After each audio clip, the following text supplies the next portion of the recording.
Nicholas Jackson basically wants to stay and he's coming out begging for his future. Chelsea Football Club have made their decision and he's on the transfer market. We're going to talk about it because Manchester United and other Premier League clubs are chasing him. Furthermore, we've got a huge update when it comes to Mike Penders, Amugu and Petrovic because the deals are already done. Morgan Rogers to Chelsea is basically linked to the Jackson deal. Matt Law comes out with very interesting information and Chelsea have gone back in for Hato to start fresh discussions. However, what Ajax want and what Chelsea want, huge disparity, and honestly, if the fee ends up being closer to Ajax's one, I'm a little bit worried and I don't want to do it. But before we get started, last time we absolutely smashed it and got over 2,000 likes when I asked you lot to do 1,500. So bravo, thank you very much for the support. The channel is growing at a rapid rate, but you know how we work here. If we hit the goal, we up the goal. We don't stay still. So let's aim for 1,700 likes. Hit that like button right now because you will forget. Let other people know that you enjoy the Kavkas View. And if you want regular football related news that is basically straight to the point and doesn't waste your time, the Kavkas View is your home. Subscribe. Nicholas Jackson and Chelsea is a very interesting combination. I think for those of you that have been following this story, those of you that are Chelsea fans, you've been on the roller coaster with me, right? We signed Nicholas Jackson. I don't know who he is. Nicholas Jackson has a pre-season. Everybody gets optimism. Nicholas Jackson gets a brilliant assist and a brilliant goal in pre-season and everyone's optimism builds only for that Nottingham Forest game where he missed a couple of chances and it was a sign of things to come. He developed. He had a good end to the second half of the season in his first season, started the second season on fire, terrible end to the second half of the season with a red card, and at the Club World Cup he was hardly used after his red card. And that's his journey. Like if you follow it, it's been like this consistently. It's never been straight, it's never been linearly great, but no player's journey is like that. What's going on at this moment in time? Chelsea have got Joao Pedro who can play in the 10, who can play left wing, and who can play 9. But this guy has been playing so well in that number 9 position that fans are now begging for him to start. Liam Delap came in as the main number 9 and Liam Delap has been impressive. I've actually liked what I saw. He's exactly what I thought it was going to be. Raw, aggressive, direct, and just not ready to lead the line yet. But this is why the Joao Pedro signing has been a masterstroke so far. And this leaves Nicholas Jackson in a really bad predicament. He's third choice. Now, we've got Luckhurst coming out, and this is where it gets interesting with the Times because he openly says Manchester United are considering Nicholas Jackson as their number 9 option and they'll be interested in getting the move done. For me, it makes sense. Nicholas Jackson is a very good player. He's just not good enough to take you to the Premier League.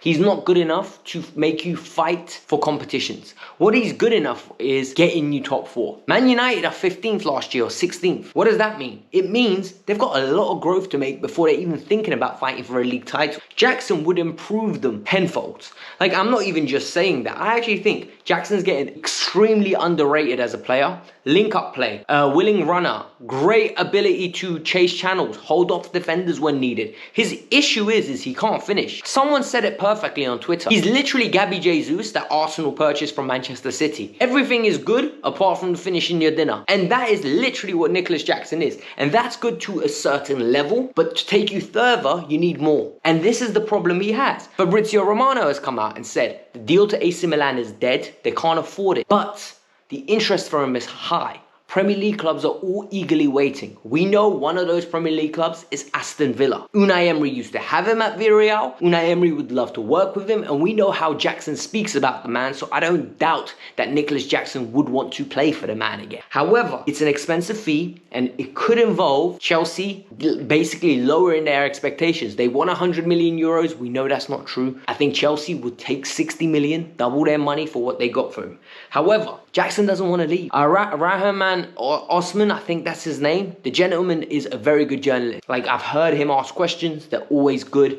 I've seen his writing, very decent. Like, you know, you read it, you understand the story. It's quick to the point. He doesn't just waffle for the sake of waffling. He paints you a good picture. However, he is very close to the Jackson camp. He can deny it all he wants. However, anytime anything comes through Rahman, I think that's the gentleman's name, Osman, what ends up happening is it's pro-Jackson. We know what's happening. He talks to the Jackson camp. He has sources there.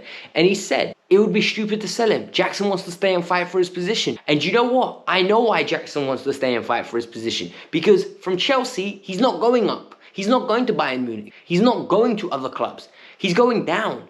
And even people are going to say, oh, it's Manchester United. Are you stupid? It's Manchester United in 2025. It's Manchester United post-Fergie. I'm telling you right now, people of Jackson's age, people of my age, we don't remember Manchester United so great. Do you know what I mean? Like, after 2010, Manchester United aren't this lucrative club that everyone remembers that wants their history to be. Haven't won a league title in over 10 years. Haven't won a Champions League in ages. They're a cup team. So whilst it's attractive for him to join, I think he knows his best bet is to stay at Chelsea and fight for his position. Let me know in the comments below how you feel about this whole situation. What's interesting is how this story links with the Rodgers story. Because Rodgers at this moment in time is extremely linked to Chelsea by numerous sources, Matt Law being one of them. Matt Law goes on the London is Blue podcast, and Matt Law actively describes the scene as if Aston Villa bid for Jackson, there's going to be an immediate counter of Chelsea bidding for Rodgers. It'll literally be like, oh, 60 million, here's 80 million for Rodgers, let's make this happen. That's how he thinks it's going to go down. For me, this gets very interesting because a lot of people aren't going to like what I'm going to say. However, I tell you what you need to hear, not what you want to hear, and it's my opinion on my channel. A lot of you like it because I literally break down my thoughts and take you on a journey, and I don't care if you disagree because at the end of the day, if you do it respectfully, it's what football's about, right? We're building a community, we're building an area where we can talk about football and not be disrespectful to each other. And for me, Rodgers is a good player. I think he's a great ball carrier. I think he's a player that's got tremendous ability to make a great highlight. You know, you take Rodgers, you clip him up across a season, he looks like a monster player. His ability to pick up the ball, carry it 30 yards, lay it off, take a shot from distance. My issue with him is we don't know what he's like against low blocks. And Chelsea are going to be playing against a lot of dirty low blocks. You know them ones where these clubs do not want to move. And secondly, his best position is the 10, right? Palmer's there. So he's not going to play, and the fee we're paying is £80 million. I'm telling you right now, it's going to be a stupidly high fee. I don't like the ball striking. I think he scuffs it too much for my liking. Highlights won't show you that. You need to watch the games. The player I would rather Chelsea go after is Eze. Problem is Eze's 27 years old, and people aren't going to like this. We know that Eze is available, I think, for £45 million or 60 million if you want to break it down in installments. He's 27. The problem will be he wants wages. Do you know what I mean? Like, he's going to want higher wages than he's currently on, and I assume he's getting good money at Palace being one of their better players. Why do I want Eze? It's actually very simple. Good ball carrier, but he also can play against tight blocks. I've seen him for England. I've seen his quick feet in tight areas. I've also seen him slowly increase his goal return. And he scores worldies from outside of the box, meaning he shoots from outside the box. He scores way too many goals where he does individual moments of brilliance for us to ignore. Because that's what we'll need against low blocks. You know, get someone the ball, shift, slap, shift, slap. And I think it's imperative that Chelsea do this. Let me know your thoughts. Chelsea now have decided that they need a left back, right? There's no secret. Chelsea are actively looking for a left back / centre back. And a player I've been calling for is Gerald Hato. Hato is a very, very good young player. He's strong, quick, reads the game well. I think he's quick along long distance. He's not the quickest and sharpest across short. However, what people are saying is he's very poor with his right foot. But being a left-sided defender and a left back, how developed do you need to be with your right foot? Like, the question I'm going to ask you is, how good is Koke with his right foot? No one ever says anything because Koke just plays it one touch with his left and everything's happy days. So I think that's something that's a little bit like when people want to be over technical and analyze every little detail. I'm not doing that here. What's going on?